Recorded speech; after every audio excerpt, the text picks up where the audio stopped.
Daar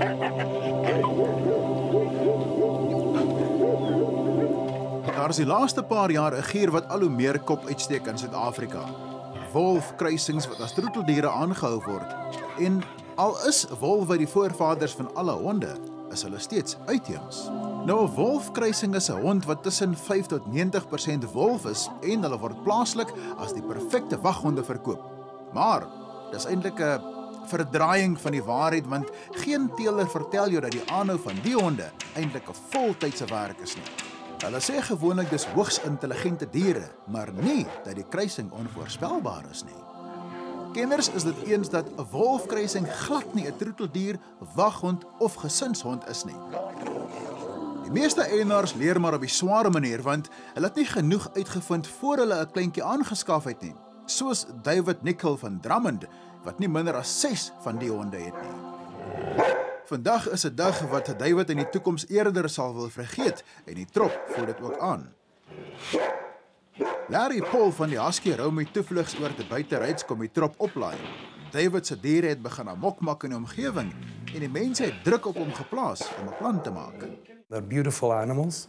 The only problem is they've got hunting instinct, and whether it's the moon or whatever, they tend to escape, and next door is a conservancy, so it's been creating a problem with them killing buck and things. And it's really come to a head now where I had to advertise in the newspaper to try and find a home for them because I didn't want to euthanize them because that's what the SPCA said. So that's how Larry has come along, and he's got the wolf sanctuary. So although it's going to be very sad for them to go, I'm glad they've got a home, you know.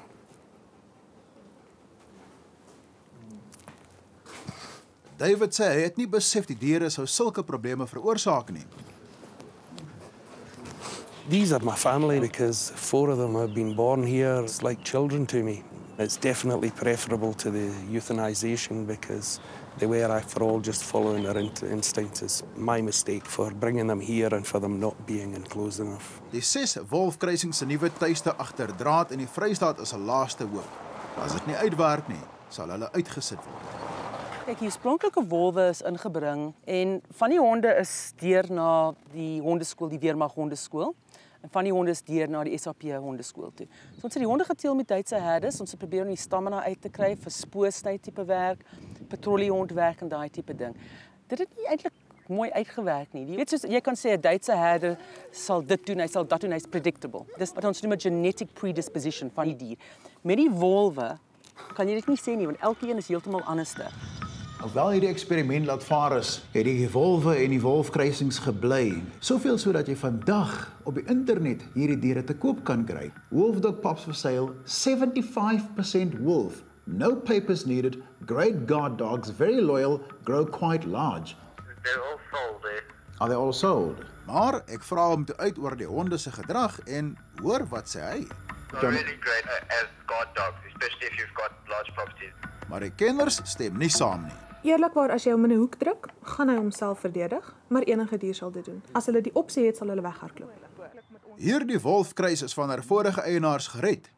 Sy's 50% wolf en dis duidelik dat sy glad nie hier tuis is nie. They are so destructive and hard work, cannot leave them alone, and you can't have visitors unsupervised. And of course, she also doesn't like small dogs. To her, they prey. En toe sien ons presies wat Tony bedoel het.